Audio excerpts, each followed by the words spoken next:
मेरी बहू को उसके मायके जाने दो। शिखा आज सुबह से ही बड़ी तेजी से अपना काम निपटा रही थी। उसके पीछे की वजह भी काफ़ी खास थी। उसको पूरे 4 साल बाद अपने मायके जाने का मौका जो मिला था। काम करते वक्त वो काफ़ी रिलैक्स थी क्योंकि सासू माँ ने उससे कहा था कि कुछ दिनों तक रागिनी, जो कि उसकी ननद थी, नहीं आने वाली है। उसकी ये एक ननद 100 के बराबर थी। शिखा शादी करके जब घर आई थी तब रागिनी को अपनी बहन की तरह प्यार करती थी क्योंकि उसे खुद की कोई बहन नहीं थी। लेकिन कुछ ही हफ्ते में ही उसे ये पता चल गया था कि उसकी ननद किसी जेलर से कम नहीं है। हालांकि रागिनी का विवाह हो चुका था, लेकिन उसे अपने ससुराल वालों की किसी प्रकार की चिंता नहीं थी। उसे जब भी करता था वो अपने मायके चली आती और मायके वालों पर अपना हुक्म चलाती, खासकर अपनी भाभी पर। वही डिसाइड करती वहाँ पर क्या खाना पकेगा, कोई घूमने जाएगा कि नहीं, या जाएगा तो कहाँ जाएगा। रागिनी ही थी जो हर बार शिखा को किसी न किसी बहाने से अपने मायके जाने से रोक लेती थी। लेकिन आज का दिन कुछ अलग था क्योंकि माँ के कहने पर शिखा के पति विक्रम ने उसके मायके जाने का इंतजाम कर दिया था। ट्रेन की भी टिकट बुक हो चुकी थी। सारा काम खत्म करने के बाद शिखा अपने पति के साथ अपना सामान लेकर घर से बाहर निकलने ही थी कि सामने से रागिनी आती हुई दिखती थी। रागिनी, जिसके मुंह पर बड़ी सी स्माइल और आंखों में चमक थी। वहीं दूसरी तरफ शिखा की आंखों में उसे देखकर पानी आ गया था, जो बस आंसू के रूप में झलकना बाकी था। भैया, भाभी के पास आकर रागिनी ने कहा, क्यों भैया, कहाँ चले अपनी पत्नी के साथ? सैर सपाटा करने के लिए अपनी बहन को भूल गए क्या?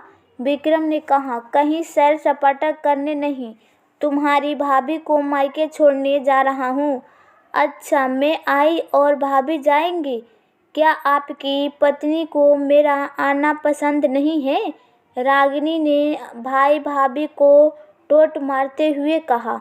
मन में उदासी और आंखों में नमी लिया शिखा पलटकर घर के अंदर जाने लगी क्योंकि उसने मान लिया था कि इस बार भी रागिनी की वजह से उसके मायके जाना कैंसिल हो जाएगा। लेकिन तभी सामने से उसकी सास आई और बोली, तुम दोनों अभी तक रेलवे स्टेशन नहीं गए क्या? गाड़ी के पीछे दौड़ते हुए जाओगे? रागिनी बीच में टपकते हुए बोली, ये क्या कर रही हो माँ? मैं आई हूँ और आप भाभी को मायके भेज रही हो? क्या अब आपको मैं इतनी खटकने लगी हूँ? माँ ने रागिनी को डांटते हुए कहा। तेरा क्या है बेटा, तेरे लिए ये मायका थोड़ी ही है, ये तो तेरे लिए एक परवाह है, स्थल है जहाँ तू जब जी चाहे जब अपने ससुराल में बोरियत महसूस करे आ जाती है। लेकिन वो बेचारी तो ऐसा करती नहीं, बल्कि वो तो जब जाना चाहिए तब भी अपने मायके नहीं जाती। इसलिए उसका अभी मायका जाना बहुत ज़रूरी है। मैं तेरे या मेरे या किसी और की वजह से उसका इस बार मायके जाना बिल्कुल रद्द नहीं होने दूंगी। पहले ये बता दूं तो कुछ दिनों के लिए नहीं आने वाली थी ना, फिर कैसे आ गई? मैंने तो ऐसे ही कह दिया था। मैं देखना चाहती थी कि मेरे ना आने से भैया खुश होते हैं कि मुझे बुलाते हैं। रागिनी ने कहा, हाँ हाँ, क्यों नहीं, कोई बुलाए या ना बुलाए, पर्यटन स्थल पर तो हर कोई जा सकता है। अब की बार मेरी बहू को उसके पर्यटन स्थल पर यानी कि उसके मायके जाने दो।